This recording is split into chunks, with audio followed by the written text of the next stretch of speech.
Trevor May here. Welcome back to another edition of Mayday.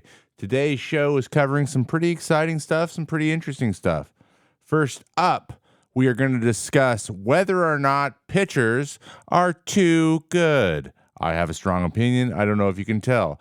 Then Marc Luino, a.k.a. Girrafeneckmarc on YouTube, is going to come in and give us his breakdown of what's going on in the NL East and what the hell is wrong with the New York Mets.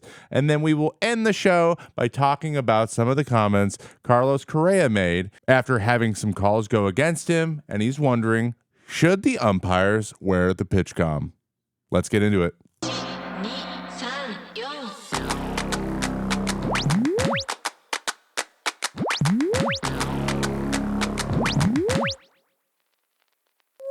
Hello, everybody. Welcome back. I know that last time I was like, sorry it took so long to make a new episode, and then I proceeded to have a longer delay. I'm working on it. We're figuring it out. That's the last time I'm going to say that. We're not going to say that every episode. Let's get right into our first topic of the day. I have taken to a new habit of having baseball on kind of in the background as much as possible, including MLB Network and any other baseball shows that I can find. Frankly, Foul Territory's on quite a bit, but there isn't as many mainstream shows out there to watch that are baseball related, which is a great segue into announcing my live baseball show called Mayday Monday. I lied. It's actually called Monday Mayday. Then it'll be live broadcast on Twitch every Monday morning at 8 a.m. Pacific time, 8 to 10. That is. And for 2 hours, I will be working with you guys to come up with what we are talking about that day, going over the action from the last week, doing breakdowns of hitters, watching videos, and just generally having a good old-fashioned baseball time. Again, it will be broadcast live on Twitch. That is twitch.tv/IamTrevorMay, or over at YouTube, youtube.com/TrevorMayBaseball. You can watch it at both. At the end of those 2 hours, the YouTube channel will be going down and the Twitch stream will continue. But if you want to go chat about baseball and just be part of the show, make sure you're there, 8 a.m. Monday morning. Now, I've been listening to and watching a lot of baseball content lately. That is sometimes has to be high heat with Christopher Russo. The other day, he had a guest on to discuss whether or not pitchers are quote unquote too good now. Actually, that was kind of a lie right there. There was no discussion on whether or not they are too good. There's just the assumption that they are. And I understand that mindset. I just want to be very clear. I'm going to quickly hit on this because I'm working on a very in-depth video that's going to have all kinds of history and stuff involved and skits and jokes and things. But I do want to quickly, refute this claim. For some reason, we are under the assumption that some bygone era was a better era for baseball. That is universally associated with pitchers sucking more, and hitters hitting the ball more. And I understand offense is the fun part of the game, but it's not always the fun part of the game. And so we're always like, it's back in the 80s when the games were shorter, or back in the 90s when there was more runs scored, when everyone was doing steroids. So, if you want that time to come back, you probably should just make steroids legal. I'm just saying what everyone else is thinking. I mean, they're already doing some Olympics here when people are going to dope. Not the official Olympics, but they're whatever that event is called, where everyone can just do performance enhancers and see who's the best. The cybernetic games or whatever. I think that if that's what you want, that's how you got to do it. And this whole slander of pitchers are making the game worse because they're too good is just really frustrating to constantly hear out of, honestly, people's mouths that, frankly, shouldn't have as much to say about it as they do. Now, let's talk about the actual nuts and bolts. I agree that the gap, the talent gap between hitters and pitchers has changed. But I also have an understanding of how the intent or the purpose or the incentive for both hitters and pitchers has also changed, which has further given pitchers the advantage. Hitters need to hit for damage. When you hit for damage, to get paid, you have to swing harder on regular. When you swing harder, you are going to hit balls and miss balls more often. It's just that simple. So, because the hitters need to hit the ball hard, because we know by statistics that hitting the ball hard produces better outcomes for the offensive team more often than softly hit balls. That is not to say that hitting the ball softly doesn't have a place. It's just not something you're going to try to do on purpose outside of bunting. Like, that's what it's saying. So if you're going to do that, pitchers are going to have more of an advantage that they already have. You include that the fact that science has improved pitching much more than it has improved hitting, because I'll say it right now, the efficiency of a hitter was closer to the max potential of a human being than pitching was for a very long time. Pitchers didn't know how to get that max potential out of their body, and it turns out most guys can throw harder than they do, or could have thrown harder than they did back then. We now know why, and we know how to replicate the hard throwing results. When that happens, you're going to get higher efficiency players. Yeah, they might get hurt more often, which they are, but you're also going to get more guys that hit their potential. And I think that that happens more often with pitchers now than it does for hitters, because there was still such a confusing gap between the guys who were the best versions of themselves and the guys who were just pretty good. And now we understand so much more of that stuff. So we've adjusted. Pitching has just adjusted to that inefficiency that was already built in, that had been going for 100 years. And it just happened. That's just what happened. So to say that pitchers need to focus more on command is just disingenuous and really, really annoying, because I want you to know this right now. Every single pitcher cares about their command. No one wants to be wild. No one's trying to throw wild. Pumping the brakes and not trying to throw very hard doesn't improve your command in any meaningful way, because most guys have to stay within their high-speed mechanics in order to throw the ball where they want to. If my arm slowed down, I'd be throwing it over right-handers' heads all the time. In order to get the ball over the plate, I had to throw max effort. That was the way it is. I play wiffle ball now. I can't throw this wiffle ball over 60 miles an hour, or it's a non-pitch. I am having to relearn how to throw a ball, not max speed, and it is really freaking hard. So if that's what you're asking pitchers to do, good luck. It's not going to happen. It's one of those things where it's just a bunch of talking heads talking about something that they know there's no solution for, and that's not even the goal, to have a solution. And that kind of thing gets real old real fast. So I'm here to refute it. All I know is it was just a conversation happening with the assumption that pitchers are too good, and I don't think that saying it that way is conducive or helpful in any way or shape or form. Am I biased? Am I being defensive? Yeah, probably both of those things. But I don't know what they're supposed to do. And that's what I'm getting at. What do we want pitchers to do? And in reality, what the league wants, and the people who speak on behalf of the league, which is MLB Network, what they want is for pitchers to give up more runs. And unfortunately, giving up more runs doesn't get you paid. So, no.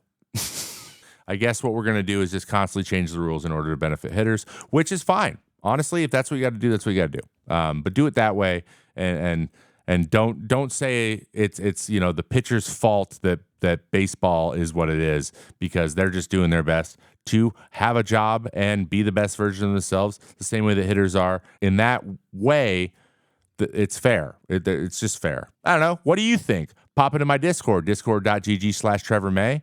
Let me know in the baseball section there. Choose your little role when you get onboarded into the Discord. Make sure you let me know that you're a baseball fan and that you'll have access to all the baseball channels. Also, we'll be using these channels for Monday Mayday as well. So you'll want to be there regardless. So when I see you in the show, you better be in the Discord as well. And that is where I get your feedback. Thank you. You like candy? Do you like caffeine? Well, then you'll love Focus Fuel, a company that a bunch of my creator friends and I have teamed up to promote and get out there, and it is awesome. I love this stuff so much. Each piece has 50 milligrams of caffeine in it, comes in 3 delicious flavors: watermelon, tropical punch, and blue raspberry, electric blue raspberry. I knew. So, if you're interested in trying out this delicious product made with all natural ingredients and caffeine derived from green tea and a bunch of other electrolytes and things that make you feel better without the crazy crash, check out Focus Fuel. Go to thefocusfuel.com, use code BASEBALL. That is code BASEBALL for 10% off your order. And let me know what you think because, man, I love it. Next up, I am joined by Giraffeneckmarc, aka Marc Luino. He gave me a breakdown on the NL East, the Phillies, and his beloved Mets, and the debacle that is happening over there in Flushing. So without further ado, check her out. Here's Marc. I am pleased to announce that we have our first guest here on the show. Marc Luino, aka Giraffeneckmarc, is here to talk about the NL East and specifically a team that resides in the NL East that is, I mean, I guess maybe not played the best lately. Marc, thank you so much for taking the time, dude. Welcome in. Hey, it's an honor to be the first guest over here. So glad to be talking about the NL East. Maybe not as glad to be talking about the Mets because it's not been great over there. Yeah, he gave it away. We're talking about the Mets. So let's start with an easy question. They're not playing well right now. So I guess what the hell is going on? Give us a little recap of the last 10 or so days and how it's been going over there in Mets land. Yeah, it's been a mess. It's been like the most controlled mess ever because this team isn't bad, but they play bad. And when they play well, then they play poorly. It's one of the most confusing Mets teams that I've watched in my lifetime, which is saying a lot because the last 28 years really haven't been that smooth for the New York Mets. But lack of a better term, it's just like that the execution really hasn't been there. And unfortunately, part of it has been on Edwin Diaz, who coming back from that major injury, dealing with the pitch clock for the first time, seems to just not be fully ready, whether that's mentally, physically, whatever it is, hasn't been that sharp. And been a couple games, I think 3 games in the last week that he's blown. And as Mets fans, we're not used to seeing that. That hasn't happened for a few years with Edwin Diaz. He'd been so locked down. So when the team finally hits, the bullpen or the pitching gives up the runs, they blow the game. There's just nothing really going right as a whole, as a team. It's been very frustrating to watch this team thus far. Yeah, when it rains, it pours there in New York. And I think, who said it? I think Brzezinski maybe said it on Foul Territory recently, just said, like, it feels like the sky is falling on your head there a little bit more than other places. And honestly, the Yankees are the same way. But, like, it's just a different type of struggling is different there. And I agreed with that 100%. I think I just remembered who it was. Todd Frazier, obviously he played for the for the Mets. Yeah. It was the guy who played for the Mets. So you mentioned Edwin Diaz. He hasn't started strong, and you brought up an interesting point and something that I've been very, very vocal about. And I just realized when you said it, I didn't even think about this, that this is the first time he's had to deal with the clock, and historically, he's not the fastest mover between pitches. How is that manifesting? Can you see it when you're watching a pitch that like he's being rushed?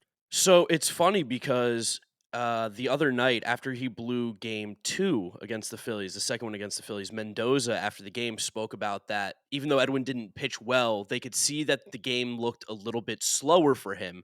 And I spoke about it on my podcast, and I said it out loud, and then it kind of clicked in my head as well of, oh, yeah, this is the first time he's dealing with the pitch clock. And like you said, historically, he's one of the slower guys in the league.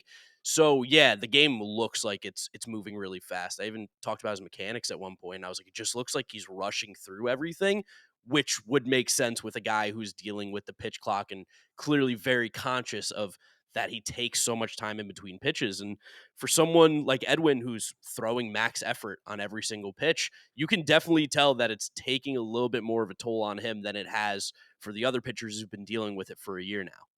Yeah, that makes so much sense to me, especially because I feel like one of his major superpowers, especially in 2022, was the intimidation factor, kind of like letting things simmer, letting hitters get kind of tight because they knew they had to speed up or think about what he's going to throw next. And now he's just kind of having to rock and fire. So like, and he's a 2 pitch guy. There is an element to that. That's a real thing. I think that people don't really think about is you get an advantage as a pitcher when you let guys kind of have to go back and forth when you have that good of stuff. And if they don't have time to think, that might actually benefit them a little bit more for him. So I've dealt with the same thing. I totally understand. But I do what I do respect, and I bet you do too, is just the how pretty honest about it he's been, right? He was pretty emotional the other day. He's struggling with it. He wants to be the guy that is being paid $102 million. He really does, especially after last year.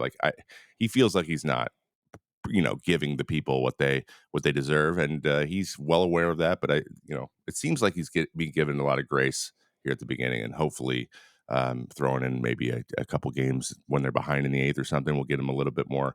I don't know, the confidence back. And he mentioned that. But another guy who's struggling, who I would love, who I haven't actually been able to. I feel like I'm pretty good at pinpointing what's going on with some guys, but I have not been able to figure this out. Francisco Lindor. Last time I checked, I bet you it's changed because yesterday's game happened, but he was hitting 188 with just over 600 OPS. Those are not Francisco Lindor numbers, and it's been kind of a prolonged slump. What do you think's going on with Francisco? What would you like to see, at least in positive trends from him? Yeah, it's super confusing because this is a very, very good baseball player, and for some reason, the baseball social media world loves to call him like one of the most overrated players in the league, even though he put up 30 homers, 30 doubles, 30 stolen bases, 100 RBIs last year. In 2022, he was unbelievable. 20 homers, 100 RBIs, stellar defense. But when he puts these stretches together, it allows for the Lindorks, as we call them, to kind of fester and really start becoming vocal, and people start buying into it. And it's crazy because he is a very good player, but watching what he's doing at the plate, he's just not really hitting the ball well. And I don't know how to explain it other than he's missing. Like at times, his swing looked slow early on in the year, especially from the left hand side. Like I've always felt his right handed swing is better than his left hand swing anyway. But from the left hand side in particular, it felt like it was really lagging through the zone at points. But then he got hot. But then he's been ice cold. I wish there was an easy way to pinpoint exactly what was going wrong with Francisco Lindor, because then I think everyone would be able to fix it. But the fact that we're almost 50 games in and he's still, I mean, I'm not a batting average guy, but hitting under 200 with a 600 OPS, it's a little, I don't want to say concerning because I'm not worried about him. He's very good, but it's definitely a head scratcher of like, how and why is this happening? Because this shouldn't be. Like, even his quality of contact's been pretty good up to this point. Yeah, it's weird. One really glaring thing I noticed. I went and looked. His BABIP is It's under bad. 200. It's So like so low. balls he's putting in play are just not hits, all of them. Like it's like the same as his average. That is an outlier. That is something that actually isn't sustainable when you hit the ball that much in play. So like he it just like you're gonna get lucky. Balls are just gonna start going places where they're not for a while, and it's gonna even out. Yeah, it might be low still, like in the low 200s, but like sub 200s, like really hard to do unless you strike out Crazy. 50% of the time. So there has to be a correction at some point. It's just crazy it's gone this long. And even with the hot streak, like you mentioned before, he's still down there. I love that you mentioned also about not being a big average guy. Uh, Of I always course. try to give the caveat too, like, yes, average doesn't matter to a point, but there is such thing as too low, Yeah, right? Like definitely. a great example would be Orioles, like, and he's kind of doing this under the radar because the Orioles are a good team. But like Austin Hayes has not hit anything this year at No. all. He's hitting 140. Like he was an All Star last year, and I don't see anyone talking about it. So like these types of guys being like this way, it's almost like who knows? Maybe they have like a 1-year-old at home that just decided they're not going to sleep anymore. It could be that Could simple. be. I played with guys that's happened to. So who knows? We know Francisco's got young children, right? So Yeah, I you mean, know, like the thing with him too is even looking at the underlying stuff, like his barrel rates are all in line with what they've been in the past. He's striking out less than he has basically almost any time in his career. So I think it's going to turn around, but I also understand the Mets fans or the Lindor fans that get mad at me for being like, you back him up on everything when he's playing poorly. You still have his back. I'm like, because he's good. I don't know. What do you want me to say? I can't hate the guy. He's a stud. yeah. Yeah, and that his defense never goes away. So it's Never. like he always has that. So it very clearly also is always locked in. Like he knows. He knows and he's sticking with it. So stick with him. But you don't have to be like, "Yay, Lindor," like when he's not playing well. We understand that. Just maybe Yeah. just don't harp on it like every moment of every day and, maybe let's try the standing O thing. Let's keep trying it. Maybe it'll Yeah. work. Real quick injury updates because they've had a couple, especially in the bullpen. Drew Smith, Brooks Raley, and Senga. Do you have any updates on? I mean, you don't have that good insider information, but I don't actually know how far along these guys are. Any of these guys close to coming back? And and possibly help shore up some of the problems? Yeah, so Rayleigh, I think they were doing more imaging on his elbow, and they're concerned that that's going to be a year thing. So I've kind of Dang it. chalked him up as done for the year, unfortunately, in my Mets fan head. Drew Smith, I know, was supposed to come back, I think, last weekend, and he got pushed back a little bit. I think felt a little discomfort in his shoulder still, so I think they're still holding him back. And then Senga's obviously the big one because we could use having our ace back in this rotation. We saw how good he was in 2023, and he felt some discomfort and they pushed him back a few days and they're hoping that he can throw a bullpen by the end of the week, which is frustrating, but I'm also glad they're not rushing him back because obviously Kodai Senga, like we want him to be 100% when he gets back on the New York Mets, and we don't want to rush anything, especially if the team isn't really in a spot right now to do it, make any noise. Like it would be dumb to risk all that, but yeah, it always concerns me. I have such PTSD as a Mets fan when I hear like setbacks with my pitchers because it's happened too many times. I'm just hoping this isn't the case with Kodai. Yeah, I agree. And I think that with the surprise that maybe Severino's been and Naya's thrown pretty well. Like they've had some good starting performances, and the young guy Scott's got Oh yeah, he's got good stuff, man. He could be a big part of it. Like just hanging around. I mean, 12 teams make the playoffs. Just try to stay around 500, right? If you can, you get Senga back. Now you got pitching that like could win playoff series. Who knows? You just got to sneak in, and more teams are sneaking in these days. Which brings me to my last Mets question here. As a Mets fan, as a diehard Mets fan, because I don't think there are any casual Mets fans. no. What would you consider uh, if when this season ends? What would you consider a successful season with how the season started and with like the expectations with all the money shedding and stuff? I still think they have to make the playoffs for it to be considered a successful season. The way that this team's built, we're kind of past the point of like development for these players and looking forward. Like you look around the team, obviously you have guys like Brett Beatty and Alvarez and now Christian Scott being some of the younger guys that you want to see take steps forward. But that's only three guys out of the 26 on the roster. Like this team has to make the playoffs in order for it to be a successful season. Doesn't mean that if they win 82 games and they miss out by two, there weren't successes during the year. But I think overall, as a whole, as an organization, if the Mets aren't actively trying to be in the postseason or actively pushing for the postseason, I think one, the fan base can be really frustrated. And two, I can't imagine Steve Cohen will be okay with another disappointing year, even though he seems to be a pretty sane owner and understand the vibes of everything and what is important, what isn't.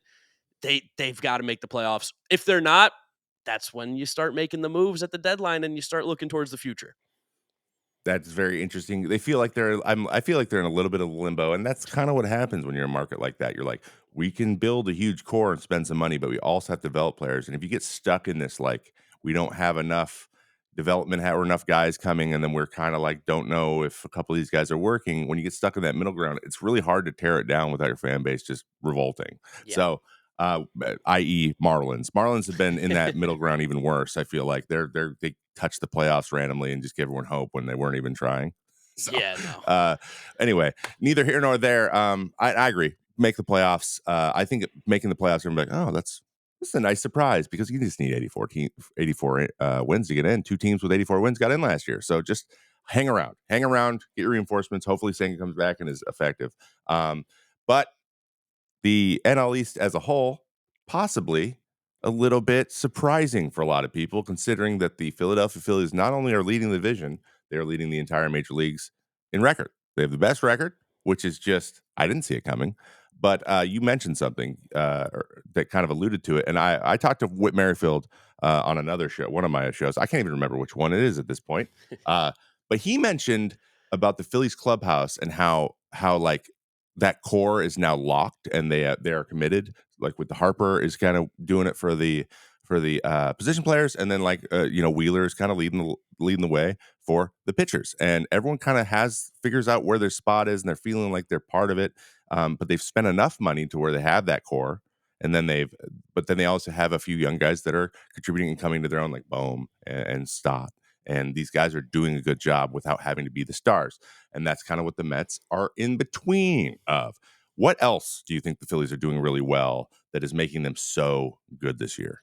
The Phillies do this great. I mean, like, one, having Harper and those guys as the leaders, I think, is so important because it's now put in this culture in Philadelphia, which is like the scariest thing as a Mets fan to hear, of them being like, we're winners, like we're gonna beat you, we are better than you. It's been back to back postseasons that they've taken down the big bad Braves and relatively with ease, and they've been, I mean, games away from winning the World Series. Like, this was a very, very good Philadelphia Phillies team the last couple seasons, which is so painful for me to say if you know me and my takes on baseball. But they really just want to beat you. They don't want to just win by one. They don't want to win by two. This team wants to take it to you every single night, and I think that's something that a lot of teams end up missing. I mean, even if you look at their run differential, it kind of tells you they have plus 80 right now. That's up there with the Los Angeles Dodgers and the New York Yankees, two of the best teams in baseball.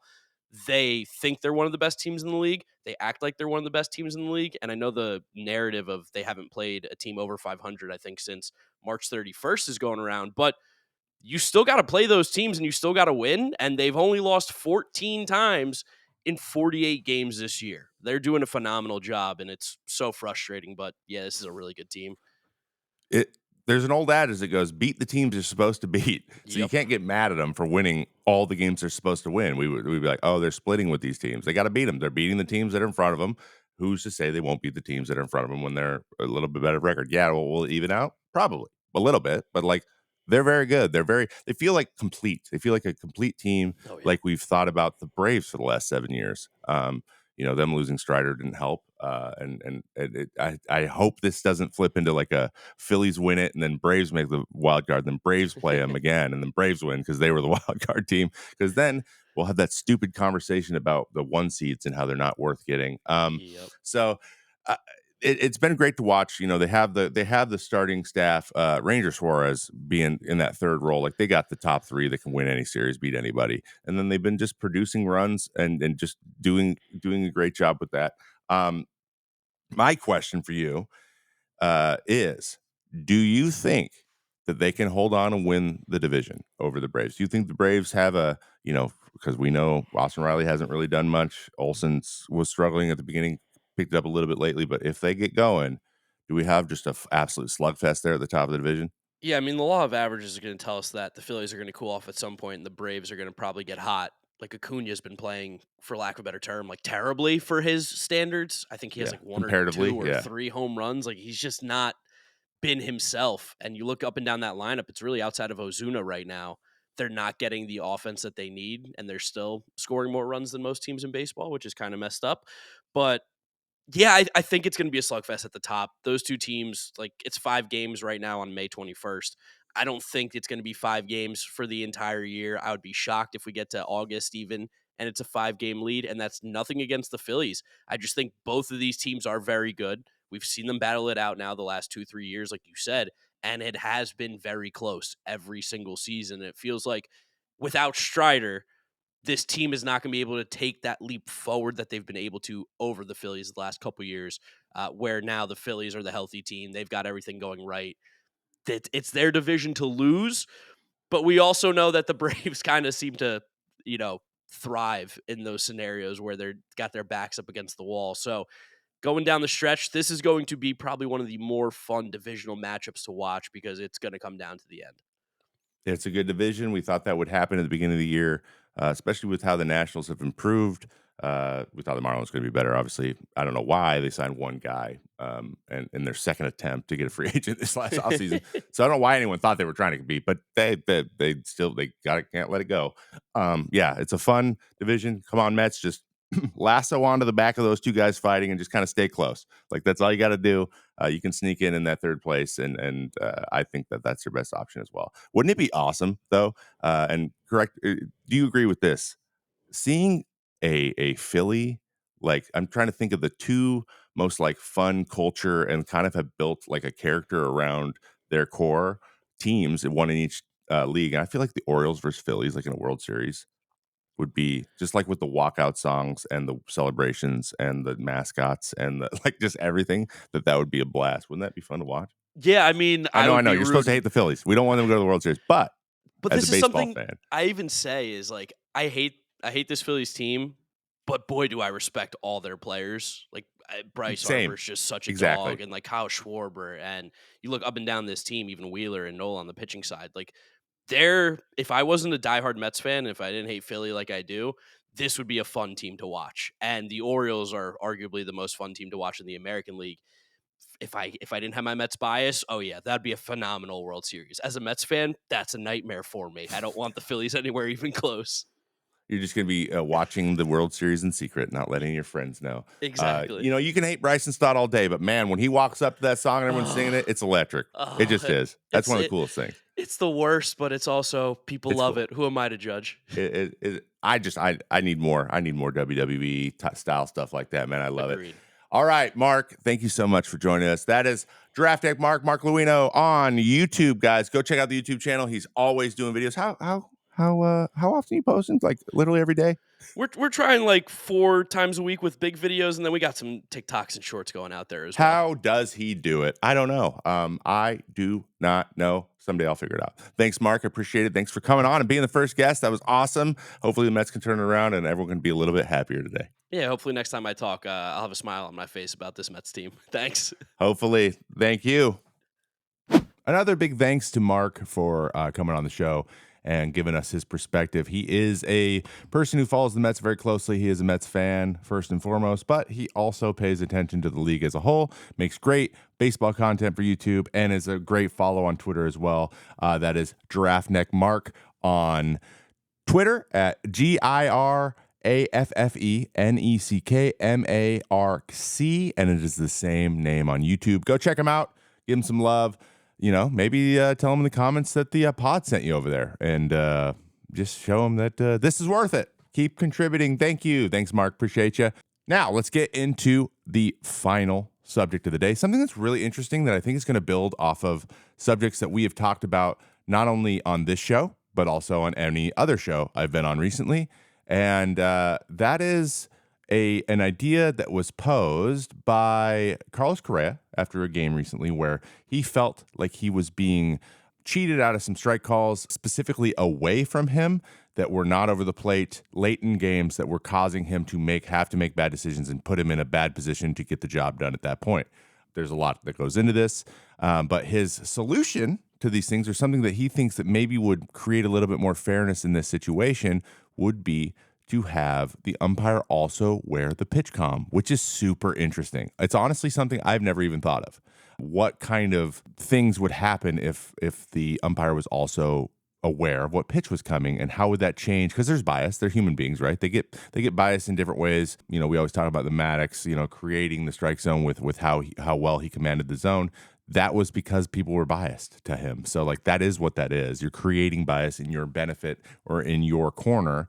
And that was part of the gamesmanship that has gone away, not fully, but it's gotten a little bit clearer, and they're getting judged a little bit more harshly overall. So guys are trying to be less biased, but there is bias one way or the other, especially as games get a little bit more tense, because not only are the players and the fans feeling that tension, that pressure of the game as it moves on, the close games and whatever, but so do the umpires, and it's important that they make the right decisions as well. See also Mr. Joyce when he messed up that perfect game for Galarraga. So these guys are humans. Just know that this is going to factor in some way, and maybe in Carlos Correa's estimation, maybe, just maybe, the pitchcom being in their ear would help alleviate some of these things. There are some really interesting statistics out there right now from the start of the 2023 season. And just really quickly before I get into these, quoting these things, this is by a piece done by Dane Perry on May 18th for MLB.com. It's a great read. You can go check it out. Dane did a good job of putting this together. So if you want to read the whole thing,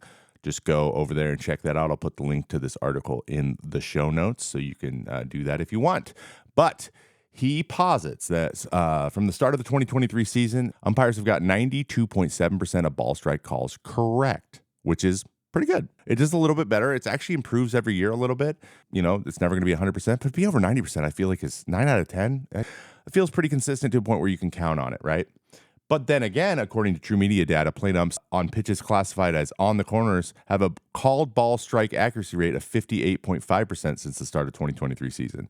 When the pitch is on the corner and there are 2 strikes on the hitter, the accuracy rate falls to 45.9%. Now, there is something to do with bias leaning towards the pitcher with 2 strikes. That shows up in statistics. Historically, pitchers are more effective when they have 2 strikes on a hitter. For all the obvious reasons. Having only 1 strike to work with makes you swing at stuff you're not supposed to swing at, blah, blah, blah, blah. There's just an advantage for a lot of ways, but the bias isn't helping. And there is very clearly a change, almost, 13% less strikes or less of those balls being called strikes are actually strikes, which is pretty crazy. Under half the time it's right. That's not a good sign. And that tells me that there is an issue. But we got to think of the other factors involved before we kind of get into our determination whether or not this would be a good idea or not.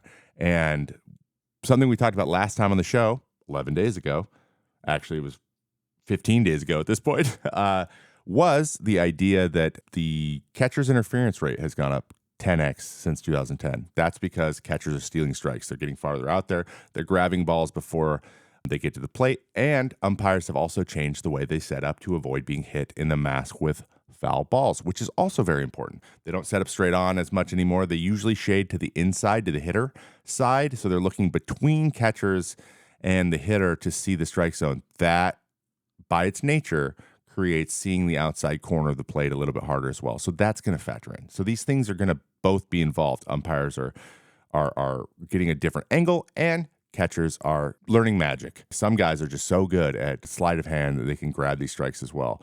Add that bias in, and you're going to get the numbers like you get them. But what happens if we add the pitch clock to the hat of the umpire?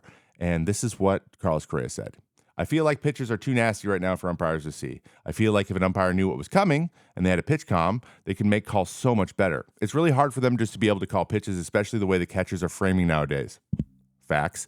If they had a device where it says slider and they're anticipating slider and they know where it has to start and land for it to be a strike, then we would get so many calls. But the fact that they're over there blind, throwing that out there, you guys are blind, it's really hard. I just think their job is too hard for me to be harsh on them. He literally just said they're blind. I know what he meant, but it's just funny that reading it here, and you can't hear the tone of voice. It's just funny. Those things are back to back. But he says, sometimes I get calls, sometimes I don't, and you move on. Obviously, you don't make this comment unless you're frustrated, which, judging by the numbers we just went over, less than half the time with 2 strikes, it's right. That's something that I would be frustrated too if I were a hitter, especially after we talked about the first subject of the day, that hitters are just not as good as pitchers anymore because pitchers are cheating, lying snakes of people. So having the umpire on your side isn't helping that situation either. So what if they had the pitch com? What would happen? That's so interesting to me because I don't know if it would actually help. I think that there would be assumptions being made early and bias would just switch, but I think that it would still be in the pitcher's corner. I think we'll see more pitches being missed worse called for strikes. I think that the assumption of break will be they'll probably tend to think it's bigger than it is. There's a lot of things where you can trick your eyes. Your eyes can trick you when you think you're seeing something because you were told beforehand and you're not. And I don't know if it would change things. It might for some guys. I think it would be pretty wild, the difference from umpire to umpire, but it's a good thing you can do is you can literally test this. This is easily testable. You can do it in big league games right now because I don't think it will create any issues that will hurt the game in any way. It'll just tell us how those numbers change a little bit. Maybe we don't do it with the big leagues. We'll probably do it in the minors first, but it's an easy fix. You just give them one and they start doing it. It's pretty cool. I wouldn't be surprised if it is something they've done before. But it kind of brings me back to why the ABS hasn't been put in baseball. A lot of people think, they can't figure out the calibration and the technology's not there. All of those things are true, man. We know where the ball is hitting the bat. We have bat stats now. We can predict whether inside of stadiums in really, really precise, small area, room-sized areas, we can tell you if a ball is actually a strike or not. We've had that technology for a while. The problem is it's benefiting pitchers too much. So that's why it hasn't been in. That's why they've shrunk the strike zone. That's why they keep moving the strike zone around. I don't know if you knew this, but the testing in the minor leagues, the strike zone is literally higher up over the knees, so it's above the knees, and it's below the letters. So they've shrunk it from north to south. So getting the high strike is hard to do. It's hard to know what it is, especially if you go rehab it like I did last year. It was so hard to know whether or not where the strike zone was because it was different than it was in the big leagues. That was a problem, and umpires struggled with it. Pitching coaches struggle with it, and so they've been changing that stuff because the data is coming out that it's not it's not benefiting hitters the way they thought it would benefit them, and that's why I think we're going to get the challenge system because it's not necessarily equal. There's a certain amount of gamesmanship that adds to the game, in my opinion. It's a finite resource that you can use to get the calls right, but it is recourse. So it's like if you feel a certain way, you have a limited recourse so that way, once you use those things up, now you can no longer complain. Now you can argue balls and strikes, but you have a way to do it, and it's limited. I think that's awesome because I think that hitters can use it well too. I think the Joe Mauers of the world, the Juan Sotos of the world that have the really good idea of the strike zone are going to be very good at it. But then there's other guys that aren't and are going to mess it up all the time. There's pitchers that are going to be given the green light on that stuff, and there's pitchers that are going to be given the red light. You can't use them because we only have a certain amount. It'll be interesting how they balance that stuff, but I think that would be better than giving the pitchcom. Maybe we need both. But I just think the pitchcom will just introduce a different kind of bias, and it's kind of unpredictable to know what that bias is going to look like. But I do like the idea. I do. I think that Carlos Correa is one of the smarter baseball players out there, smarter guys in the league. He's going to be around for a really long time. He does all the right stuff, and he thinks critically about this stuff. He's very thoughtful about how baseball works, and he's vocal. And I can't help but respect thinking about how we can make the game better and how he can get better as a hitter, but also saying it in the way that he did, even though he did say they're over there blind, which he's right. A lot of times they're guessing because they can't physically see it because they're behind the hitter. So should the pitchcom be used? I don't know. I don't think if I were to have to take a stance, I would say I don't think that it will make a meaningful difference because their tendency is to be biased towards the pitch being thrown because that's what they're watching. They're watching the guy throwing the ball, and they're interacting with the ball being delivered. They need to predict the pitcher more than they need to predict the hitter, what the hitter needs. They're thinking about the pitcher more often. So you're going to get more bias that way, just naturally. Whether or not they like pitchers or not is kind of irrelevant. They're trying to predict what a guy is doing. So maybe in that vein of things, Carlos is right. Maybe they can check that bias a little bit more because they don't need to predict anymore, so they're not thinking about him anymore. It's more isolated as opposed to leaning towards, constantly trying to get in the head of a pitcher. They won't have to do that as much, and therefore reduce the bias. That is one thing that could happen, or they could just reinforce their biases even more and get even worse. I think those are both plausible. It's like a coin flip in my head, and we're not really going to know until it's tested. But I do respect the idea. It is interesting. But again, some of these guys are a little bit older. Who knows if this thing's turned to the 15 volume if everyone on the planet's hearing it, including the hitter. Then now we have another issue on our hands. But, if you had to ask umpires, I bet you'd be like, don't give me more technology to put on my body, man. I'm just doing my best. Let's let human error be part of this thing, and we'll continue having a conversation. But I would love to know what you guys think.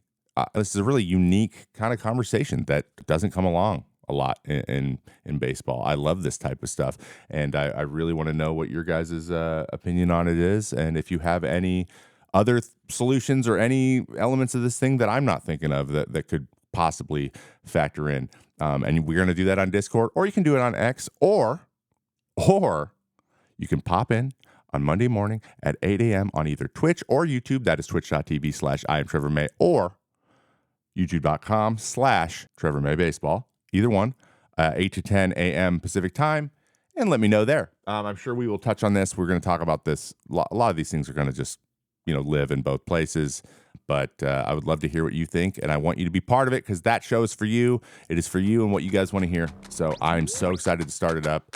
And yeah, I'll see you there. I'll see you on Monday, and if I don't see you on Monday, I'll see you next time on the Mayday pod, and we'll talk more about baseball. But you guys have a great rest of your day. And I'm just going to see you later. All right? Be good now. See ya.